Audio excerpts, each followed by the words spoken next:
Welcome, everybody, to Broadcast Team Alpha, where we bring you cutting edge conversation while exploring the quantum possibilities. And we are so going to do it again tonight with one of our favorite guests that Augie's going to tell you about. But as always, I just want to thank you for being here with us. Thank you for the chat, the lively chat that happens. Thank you for the super chats. Thank you for contacting us and letting us know that you like what we're doing, or your suggestions for shows. We really appreciate that. And if you're kind of new to us, you can get in touch with us at broadcastteamalpha@gmail.com. And you can also come and join us for the Mastermind Connection. We meet on Sunday at 2 p.m. Eastern. A bunch of really fun, out of the box thinkers get together, and we create images of the things that we want to evoke changes in, if you will. It's been weather patterns, peace during the elections when that was happening, healing for individuals, healing on big levels, all kinds of benevolent and beautiful intentions. And we create beautiful images and kind of a guided imagery. And together we put our thought feelings into it so that it manifests. We go into the quantum realm and then it manifests in our reality. So if you'd like to join us there, you can send an email to the Mastermind Connection, all one word, at gmail.com, Mastermind Connection at gmail.com. Augie, tell us about one of our favorite guests, please. Oh yes, I would love to. I'll tell you, we have Marilyn Hughes returning to Broadcast Team Alpha. And since we got her on the schedule, I've been looking forward to this one because I remember how much fun we had on the last time she was here. And she's well known out there, but for those of you that just may have, that don't know her yet, I want to say just a few things. She's the founder of the Out of Body Travel Foundation, which have a mission of reducing spiritual and physical hunger worldwide. And Marilyn has written 104 books. I'm going to say that again. 104 books. Man, oh man. That's phenomenal. And she has written for 40 magazines and done some 18 CDs and on the out-of-body travel and comparative religious mysticism. Now, these books, along with a lot of the other music and artwork and CDs and stuff, you can find that on her website and many other places. And in fact, they can be downloaded free, many of them. Now, that is also unheard of. Then a lot of people don't do that. And I also know that she has been involved in the out-of-body travel and mysticism since 1987, and is a frequent guest on the radio and TV programs to discuss what you will see out there, outside of the body, or maybe, I don't know if it's out there, but it's somewhere. So, by the way, she was on Coast to Coast here about 2 nights ago. So she is really getting getting out there get some good information out there. Well, being 104 books, she must be one of the most busiest people I know in the world. Because, well, she's probably working 26 hours a day, not counting the overtime. So I'm sure that she's getting a little busy. And now she's taking the time to be with us for the next hour. I love it. Welcome to the show, Marilyn. Thank you, Augie. Thank you, Nori. Happy to be back with you guys again. Yay. So good to see you. Great to see both of you as well. You have covered just about everything that is outside of the box. And there's so much to talk about. I don't even know where to start. What do you think, Nori? Where? Well, I would like to start by giving everybody Marilyn's website so they can take a peek. Marilyn, what is your website, please? It's at outofbodytravel.org. You can Perfect. download all of our books, and we also have about 6 films now there that you can also check out for free. That gives a lot of direction in the out-of-body travel field and how to achieve the experiences. So, you know, we got a lot there for you. Wow. What a gift. What a gift. I mean, not only do you put in the time to write all those books, and then you're so generous with them. Thank you for that. That's amazing. Oh, thank you. Thank you so much for saying that. Yeah. Very kind. Yeah. So what's on your front burner these days? What's really cooking? Consciousness? Well, you know, it's always out of body travel for sure. But you know what? One of the things that's on the front burner right now is we are in the process now of releasing A Greater Reality, Volume 2 and 3. And these are actually projects that are being put out by a huge group of academic researchers. It started out as the Dr. Edgar Mitchell Foundation for Research into Extraordinary Phenomenon. They are morphing now into an organization called Consciousness and Contact Research Institute. Their first book was the groundbreaking study on UFO experiencers, and that was this one called Beyond UFOs. Let me get that in screen. And this is really a huge study of what people around the world have experienced in relation to extraterrestrial encounters. Now, volumes 2, 3, and 4 are going more and more into consciousness and what they call the contact modalities. And what the contact modalities encompass, and forgive me, I'm going to have to refer to my notes because the contact modalities include a lot of different things, and it includes near-death experiences, remote viewing, hallucinogenic psychedelic experiences, channeling, post-death communications, mystical meditation, lucid dreams, human-initiated contact experiences, and various other transcendent realities. It includes things like remote viewing. Oh, I think that was in there.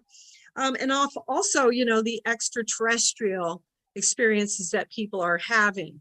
And so what's happened with this organization is they have academic researchers, people like Dr. Rudy Shield, Harvard Emeritus Professor of Astrophysics, and all these amazing people. I have a list. You can go to the website and go to the page and you'll read all these amazing people who are involved in this. But, you know, just a little bit to let you know a little bit about Dr. Edgar Mitchell. Dr. Edgar Mitchell was one of the Apollo astronauts. And he became very interested in consciousness research because when he went out to space, he experienced a samadhi experience.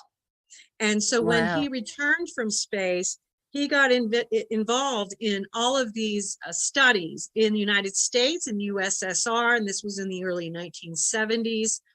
And he founded the Institute of Noetic Studies, which many people are familiar with and have heard of.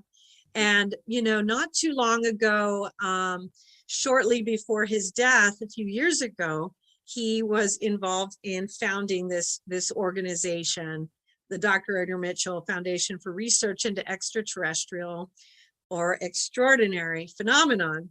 And he was very interested also in the continuing study of the extraterrestrial phenomenon because of things that he had witnessed while in space. Okay, so he saw things, okay, things that, you know, they were not allowed to talk about, you know what I mean? And so these are all things that came from the mind and brilliance of Dr. Edgar Mitchell, you know, and so go ahead, I'm sorry. There's two questions in there that I'm itching on. What did he actually see in space? Did he talk about that with you? Not very much, because I didn't get to speak with him very much. We had these group phone calls via Skype at the time. And I believe he was on one of those calls. But from what I understood, there was some things that many of the astronauts did see in terms of they were followed. And it wasn't just his mission, but others. They were all followed and kind of watched by some of the extraterrestrials. And some of the Apollo missions also did have some awareness and had seen what, we've heard about these bases on the moon. You know what I mean? Mhm. So many of the Apollo missions, the astronauts did see the extraterrestrial craft outside their windows in space. Now, in terms of Dr. Edgar Mitchell in particular, in terms of his spiritual experience, he experienced that when he went outside of the atmosphere of the earth, he went into a state of samadhi. And so, like what many of us will talk about of experiencing when we go into an altered mystical state, happened to him when he left Earth's atmosphere. Wow. And he recognized this as being the state that all the yogis and all the great masters and religious thinkers had spoken about. And this fascinated him. And it literally became the subject of much of his research for the rest of his life because of this. And I can't recall for sure, but my understanding was that the other astronauts might have experienced it as well when he did. But there was something that occurred in space which caused them to switch into this altered state of consciousness. Wow. And so I thought that was fascinating myself as to what would cause that. Do you have any thoughts on what would cause that? Well, my thoughts are coming from the out-of-body experiencer standpoint, so they're minimal because I'm not a scientist. I have to do my little disclaimer. Coming from the out-of-body experiences that I've had, I have definitely experienced that when you go out of your body and then you move up into the upper atmosphere, there are different areas in the galactic heavens where you do go through different frequency changes. So, you will travel through what I used to call star tunnels. There are black holes. There are different frequency shifts in the heavens. And I think it's possible that those frequency shifts are identifiable not only in the spiritual body, but perhaps also in the physical body.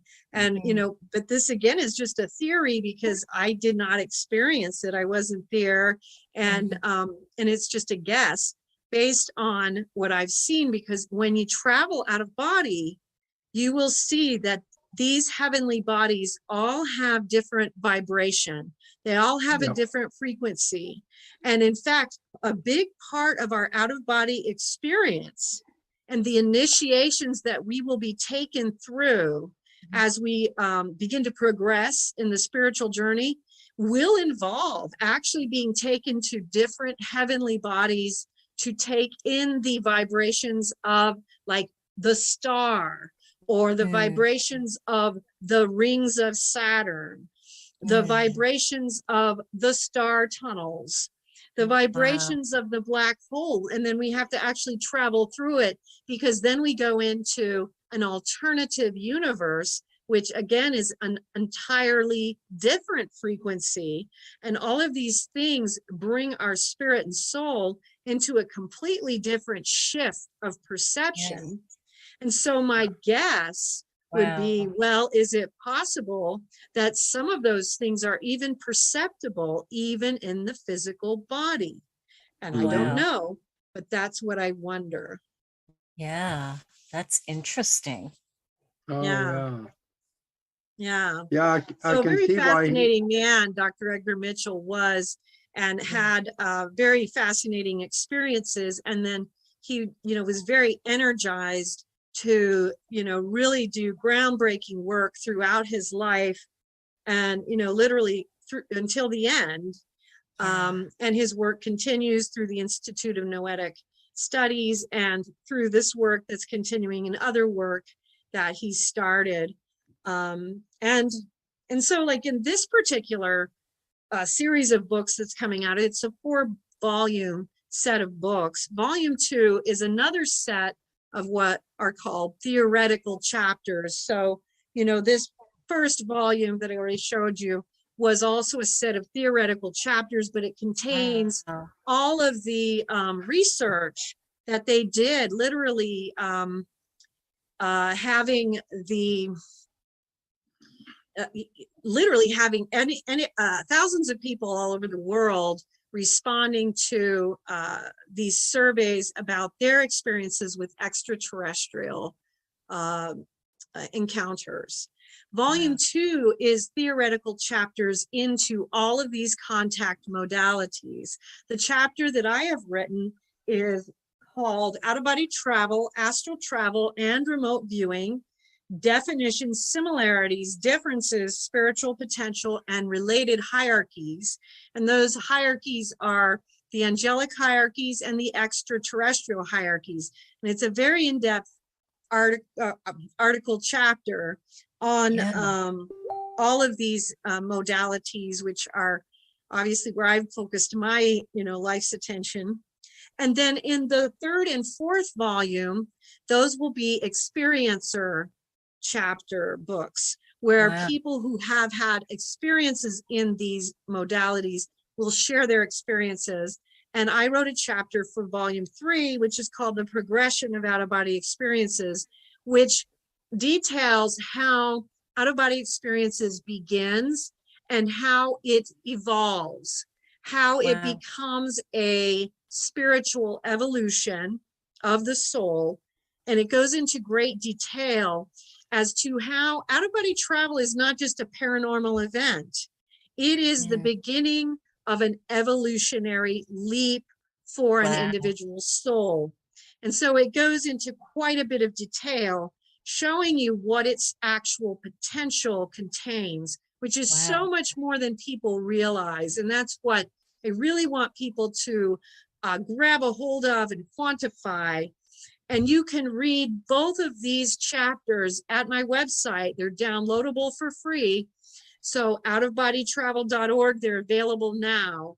And you can read those chapters that I've written and glean that information, and learn quite a bit about what are the real life-altering ramifications of out-of-body travel for us as individuals, but for also us as a human species. Yes, good point. I mean, most people, I know when I was practiced at it, when I was like 16,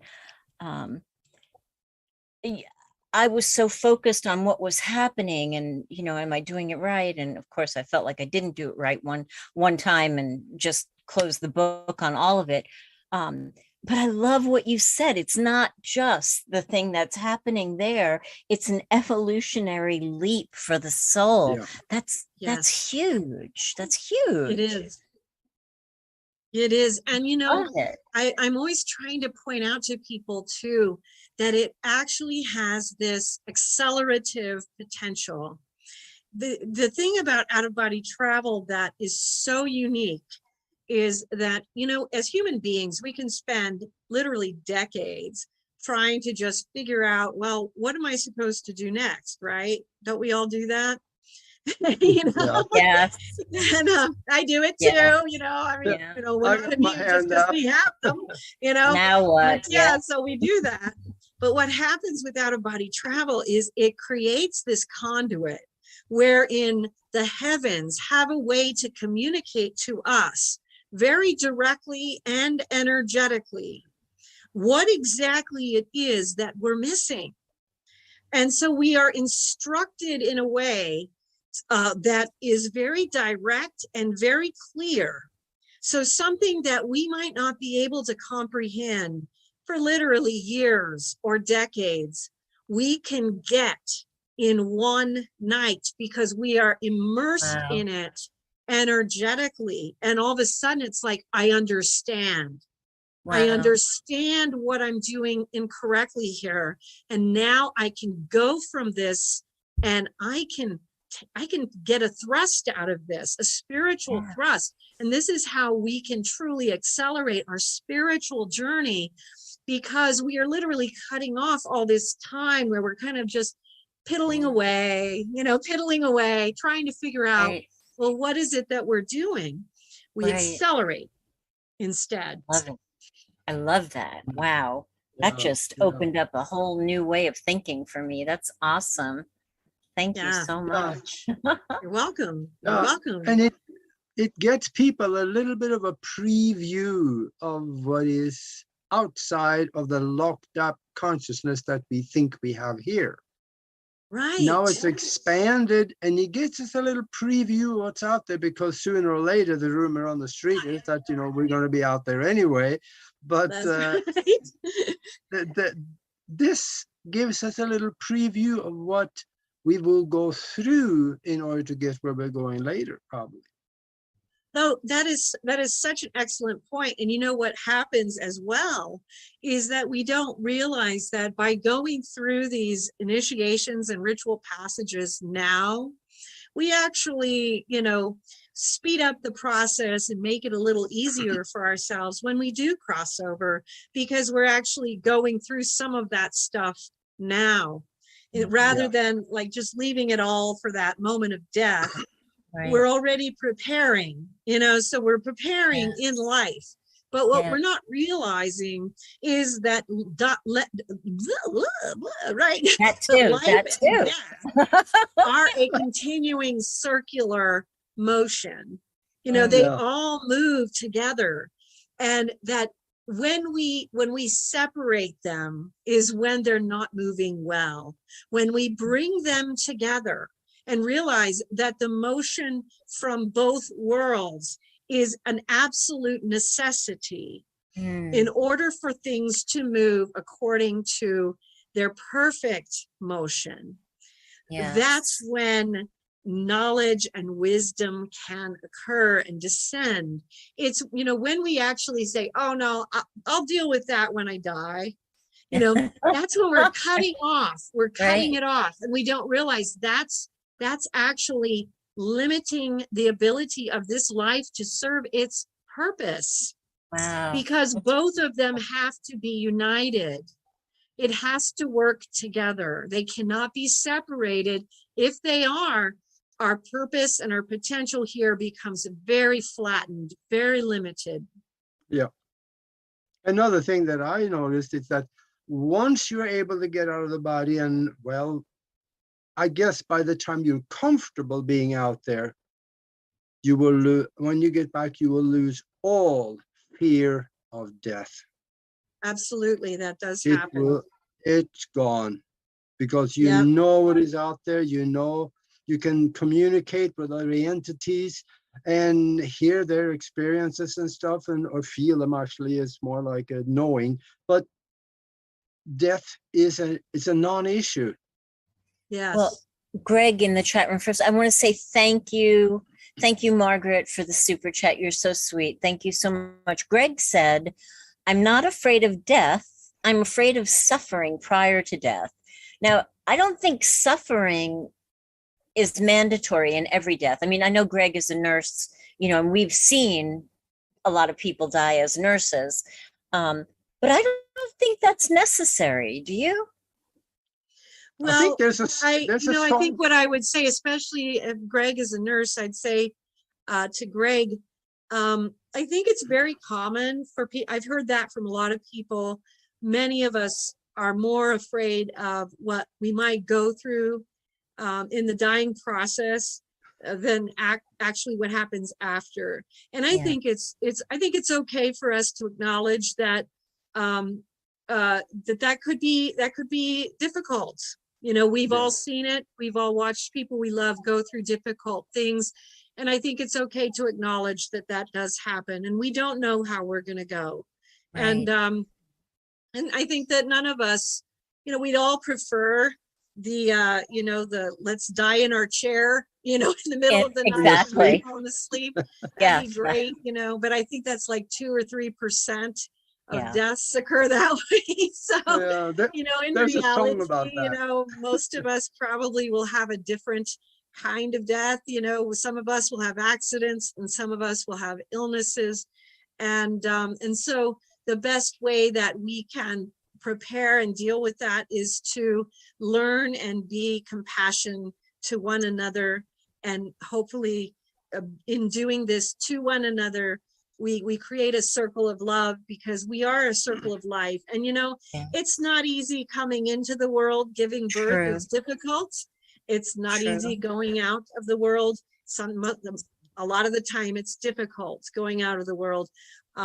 So we just acknowledge that is a reality. Possible. It's possible. But, and we won't belabor this, but I can't help but wonder if the experience of the person that's dying is as difficult as we're judging it. We're looking, I believe, from being with so many people that have died, I really believe during that time when people appear like the body is struggling, I think the veil is more lifted, and I think that they're more there than they are here. And I don't think the struggle is as sure. That absolutely can happen. And I know that I was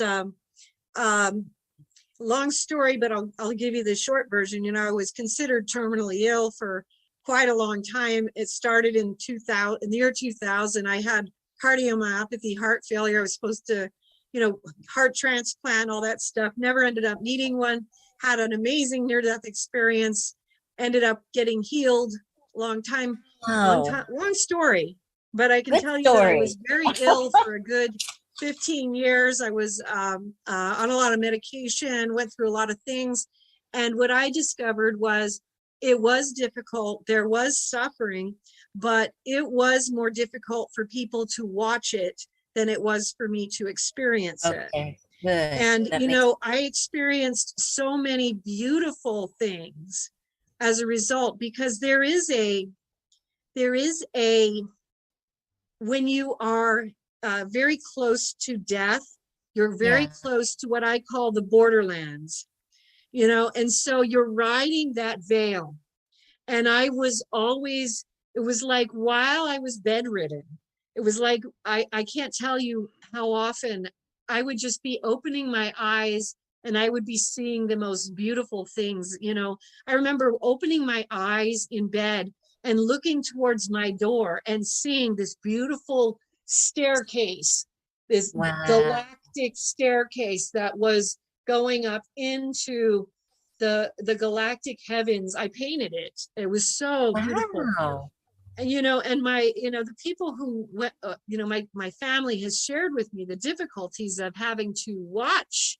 Yes. And I can say that I would not give up the things that I saw and experienced and the beautiful things I learned, the gifts that came from all of it.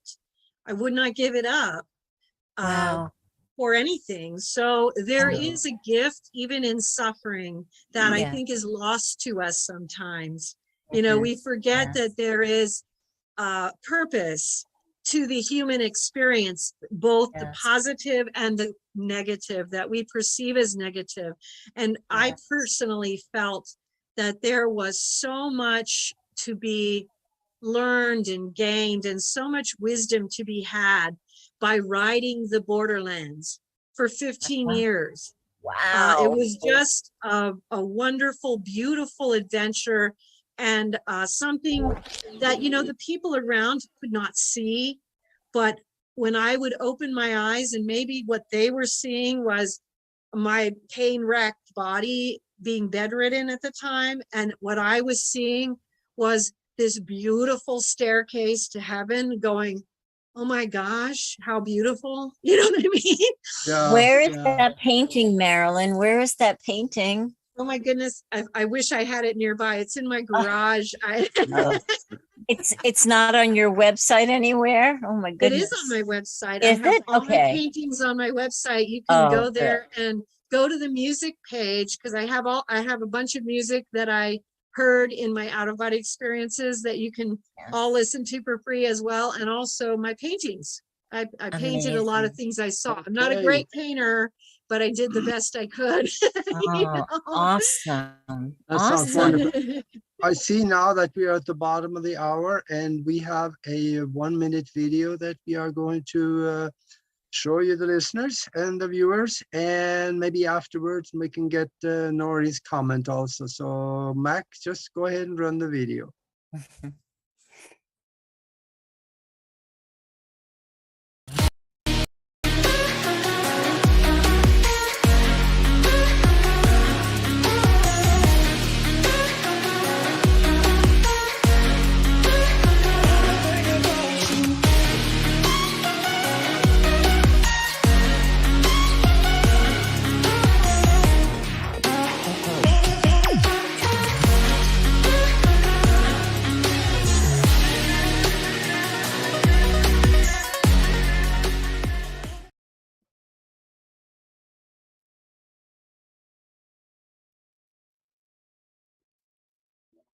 All right, Okay. thank you.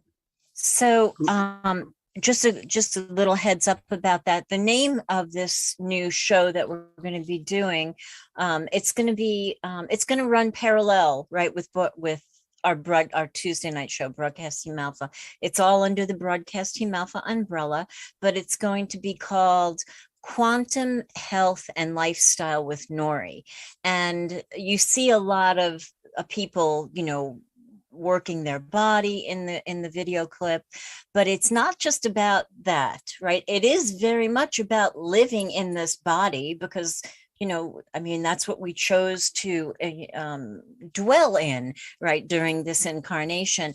But it's also going to be like just what Marilyn was talking about. Marilyn, I would love to have you on my show once we launch it, because it's very much about living, right? Living when we leave the body and what really happens. So be on the lookout for that, guys. We're going to be starting it toward the end of this month. And thank you, Marilyn. I can't wait to book you for that. That's going to be fun. So anyway, Awesome. yeah, thanks for that, Augie. Thank you.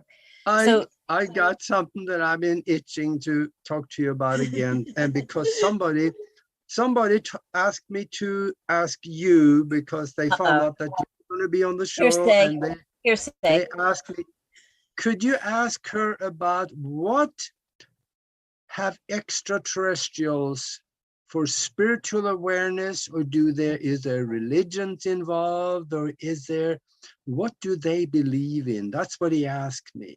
That's a good question. Okay, excellent. Yeah. Well, and I can answer that based on my experiences.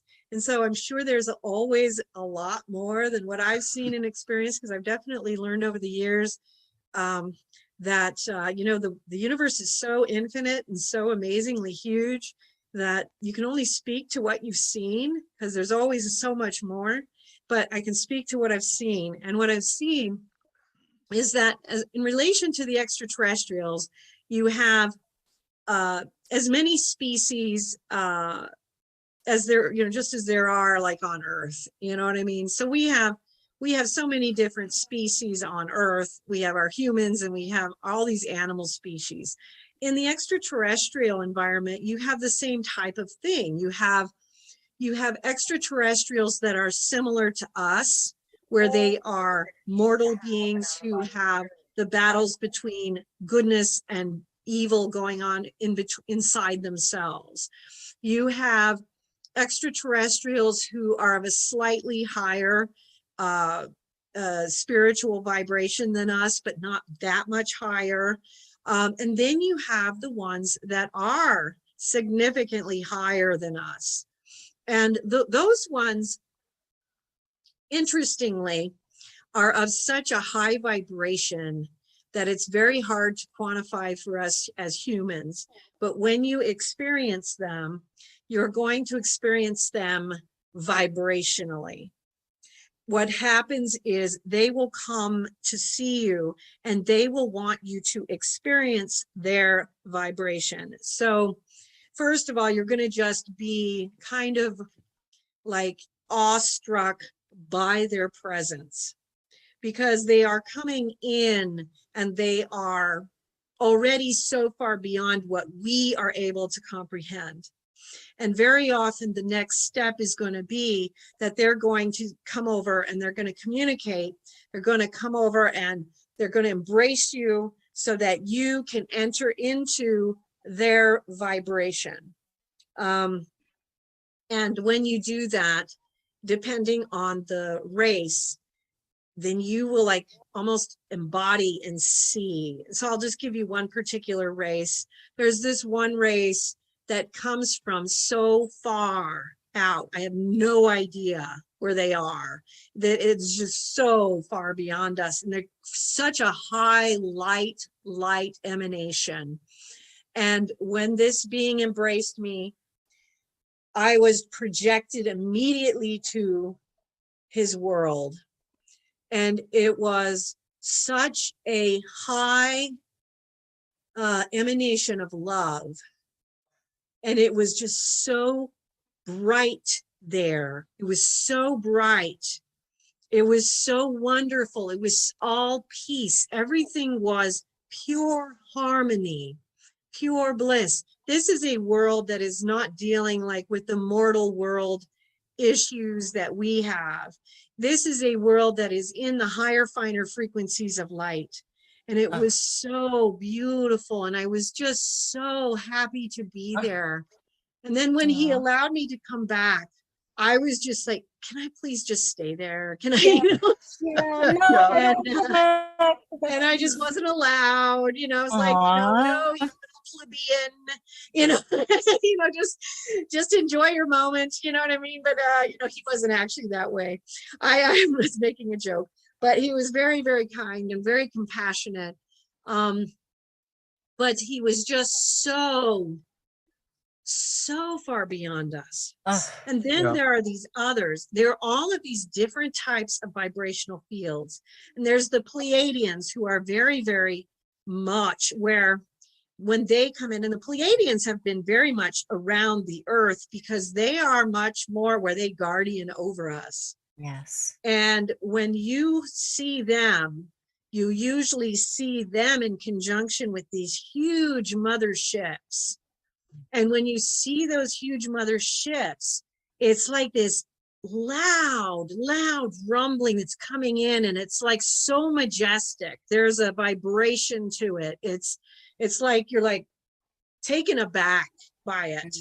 And it is just so, they are just so, gosh, very protective, very much the overseer.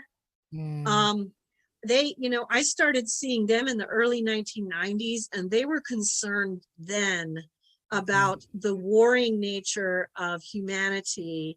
And this is one of the biggest concerns that, the extraterrestrials who are charged with overlooking and overseeing us as a human species is the warring nature of humanity and of human beings. And that's something that really seems to be one of the big obstacles to the human species being able to ascend into a higher sphere or field where we would actually be able to, join into a galactic, because there is a galactic council, and I've been to the galactic council. But for us to really be a part of that, we would have to get past this part of our very primitive nature, where we just are constantly at war, Yes. And it really is a real problem, because as you can see, it's only gotten worse. And so we have a real obstacle. And it's really, I honestly am amazed at the patience that the beings who oversee our planet have had. And I know they've had to pull back quite a bit just in the last 10, 15 years because of our actions. Our actions have been very much against life rather than for life. And so, you know, our actions as a species do have consequences, and our protection has been downgraded, you know, which is a bummer for all of us. Yeah. But it's just so majestic when you see the Pleiadians. The Arcturians are also one of the, I would say, like overseers, but in a different way. They are always like trying to bring in these new energetic uplifts into the human thought stream. And it's kind of hard to explain it. But every one of these species has a different spiritual influx. And going back to your question, I'm sorry, I kind of got off track there. Good. It's good. You know, they're not necessarily religious, but they have an extremely strong and holy vibration. It's there. It's just different than what we relate to as religious. You know, it is something that you immediately recognize as a soul as being very holy, and being, you know, in the out-of-body experience, when you meet a being of greater magnitude than yourself, you know it. So whether it's you meet Jesus and you're thrust to your knees, because that does happen sometimes, or you meet a Pleiadian mothership, and you realize immediately, I am dealing here with holy ground. You do have this awareness that is immediately there in the out-of-body travel state when you are meeting with beings of greater magnitude than yourself. And you also have this awareness of the different gradations of magnitude, because there are those in the spiritual spheres. And you see this with the extraterrestrials. There are different levels of that spiritual attainment.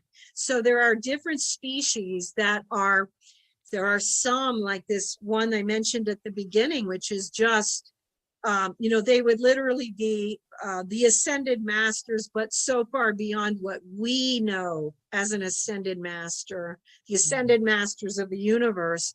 The Pleiadians would be actually a much lower level than them. Wow. You see, but yet the Pleiadians are a much more significantly higher level than us. Yes. You see, so there are these different levels. Yes. I think also the guy that gave me the idea to ask you here, I think also he, in part of that concept that he was asking about, I think also he was thinking more like, also, do they have a God? And I asked him, what is God? And he couldn't give me an answer. They do recognize the creator. They are very much in community, communion, conjunction. They move in unity with God creator. One of the things, and you know, it's interesting, in one of my latest releases, The Lord of the Redemption, and I'm working on its follow-up, which is The Aliens of the Redemption right now. That'll be coming out soon. But in The Lord of the Redemption, I traveled into what I call the tachyon fields. And one of the things I realized in the tachyon fields is that it's not possible to ascend to that level unless you recognize and know who God is. Because you have to be able to recognize your progenitor before you can be of service in this grand universe. So the way things actually work is that beings of greater magnitude will operate more and more and more in unity and conjunction with God. And so that is how it will work. The higher a being is in the spectrum of the universal flow, the more they will operate of their very nature. It will come completely naturally with God. It is not something that they have to think about or anything like that. It is a part of their completely natural inflow. It is part of the evolution of the soul and of our species and all species. And so in order for them to actually attain to such levels, they cannot do it unless they are in not only in alignment with, but in complete and utter acknowledgement, honor, holy regard for who God is, because it just can't happen without that. Yeah. Because what happens and we learn this, a lot of our films, you can watch these and it'll help people to understand this more. What happens is in mortal realms, which is where we are, there's this scattering, there's this multiplicity. We all wanted to be separated from God. This is part of where we are evolutionarily. The more separated you are from God, the lower you are on the evolutionary scale of things. And so you absolutely, and I know a lot of atheists and people who are of different faith persuasions might have trouble with this, but the reality is, and I learned this in the tachyon fields, is unless you acknowledge God, you cannot go higher. You can't. Yep. It's simply a prerequisite. It's not optional in the heavens. You can't go there unless you accept. Right. It's not like this is part of the our own human arrogance. Yes. Kind of derides us into this condition that we are in, where we have to have this false separation. But if we want to actually achieve what most of us believe we want to achieve, then we have to embrace the truth, even if the truth isn't what we thought it was. And this is partly where we have to go. So even if we find that a lot of what we've believed may not be exactly correct, if we want to get to where we believe we want to go, we have to allow the universe to guide us there. And if that means we have to accept and embrace things that we didn't fully understand before, then we have to be willing to do that. And if we aren't, then we simply will cease progressing. And that is our choice. We do have free will. We can do that. But we are wasting time. Wow. I love it. I love it. Yeah, that's deep.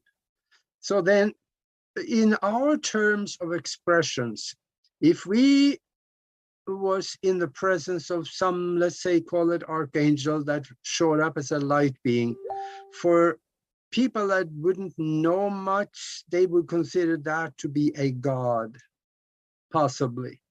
But they also have higher levels of development for themselves. Who or what is the ultimate universal creator? Is that what we could call God, possibly? I think God is the substance and essence of all life. We are all created from it. We all came from it, and all life and all things came from it. It's really that simple. The archangels would know this. They do know this, the archangels are probably the most obedient creatures, and that's what gives them their strength. I mean, one of the most beautiful things I've seen is the archangels in action, and their strength comes from that obedience, and their obedience is very concise. They obey God. There's no question. And, I'll tell you about an experience I had. One night I was allowed to ride on the back of St. Michael the Archangel. And it was Wow. just so amazing to watch, because he was flying across the earth, and his job that night was to remove any of the demonic spirits who were prowling about the world seeking the ruin of souls, who did not have dominion to be there, did not have proper permission to be there. And this will just give you an idea of, you know, we don't mess around. We don't sit and talk about it. We just do what needs to be done. And so we're flying, and I'm just amazed, because St. Michael is so amazing. And I'm literally like this big on the back of his shoulder, and his hair is like this beautiful violet in the galactic sky. And as we cruise through, these demons, you know, who are doing things, they're violating eternal law, and they want to sit there and argue with St. Michael. And all he does is he looks their way, and with a single thought, he confines them to the abyss. He doesn't argue. He doesn't talk about it. He obeys the eternal law that he is sworn to protect. It's not a matter of, let's discuss, let's talk about, well, why it's reasonable to, you know, well, why wouldn't it be okay? You know, why is God saying we should do this? Or, oh, I don't think God should be this, or whatever. The thing is, and I know I'm kind of veering a little bit off here, but we're going into the whole idea of, you know, the reason why these beings of greater magnitude are of greater magnitude is because they're not watered down. They're not polluted. They are obedient to God. Simple as that. That's simple. And they understand that the person to whom they are obedient to, using the term person, you know, loosely here, is who he is because he is. And it's really that simple. And there's no questioning, there's no messing around with it. Right. So when this understanding of how we progress, it's almost like all of this multiplicity that we take on, all of this drudge that we build up, and all this, you know, questioning, and, you know, we come up with all these reasons why or why not, or why it shouldn't be our way, and we think we're so brilliant, and we think, okay, well, I can make a good argument for why it should be this way or that way. When it comes down to it, in the way that the eternal law works and the way the eternal world works, it's not going to matter. What's going to matter is that if we wish to progress spiritually, we are going to wish to seek the truth, even if that truth contradicts what we previously thought was the truth. That is how we will progress, because progression comes from things falling away from us, dross falling away, misperceptions, darkness, bad intentions, things that we don't even know or see falling away. It doesn't come from us having brilliant arguments or adding to. It's falling away and realizing that the simplicity is what brings us forward and brings us upward towards God. Obedience. Yeah. So there, you know, is where we end up. That's why the archangels are the archangels, why the Pleadians are the Pleiadians, why those amazing beings from wherever they are, which I want to go to really bad and live for a while, are what they are, you know? Wow. Oh my goodness, Marilyn, that was just fabulous. Yeah. Just fabulous. Thank you for that. Wow. Oh, you're welcome. You're welcome. Yeah. When you talked about them being very tall, or Archangel Michael being very tall, that is true. I had an experience when they are taller, and even Joe Dispenza talks about this when he does the meditation in the ballrooms, and they got like 200 people in there, and he said that in one of the incidences when, or the classes that he did, there were about 30, 40 people that saw these very tall light beings standing around the walls of the room. And Yes. these people could see them when they got into that Yes. deep meditation. Yes. You may have heard that. So they are Yes. a lot taller than we are in the Oh yeah, natural. the archangels are huge. And then, you know, the different orders of angels, they all have different sizes. And it's just amazing. It's just amazing, the differences, you know, and we realize how little puny we are, you know. And yet, you know, to an important point, and yet God is aware of every single one of us and loves every single one of us with an infinite amount of love and care.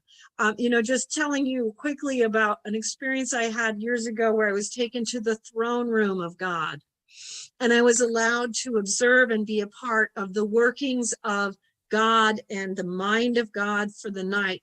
And it was amazing, and I will never be able to put in words what I experienced, but it was literally millions of people and millions of things being done in every single millisecond, and how I was experiencing this.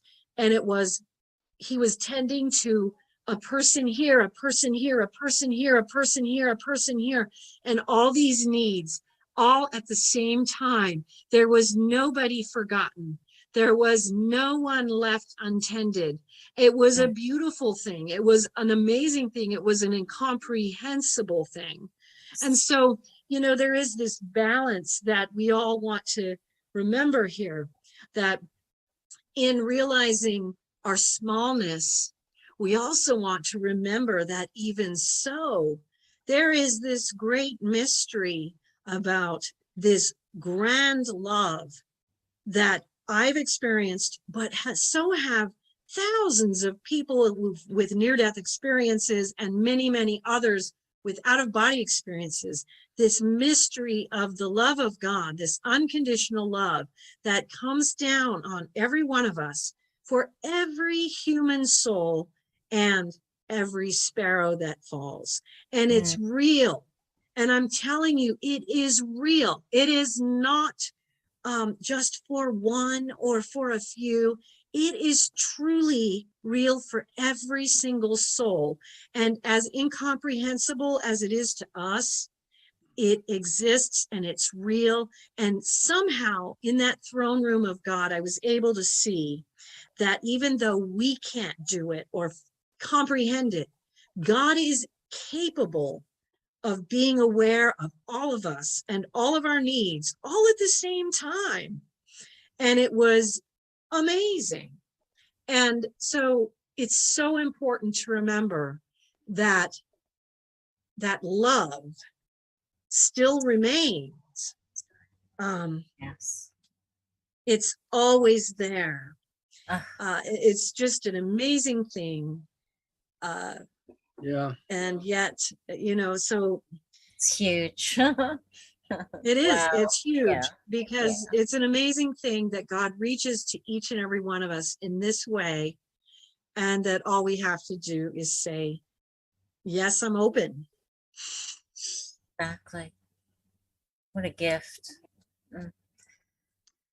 Whew, I don't even think there's a better vibration to end tonight on. I don't even want it to end. I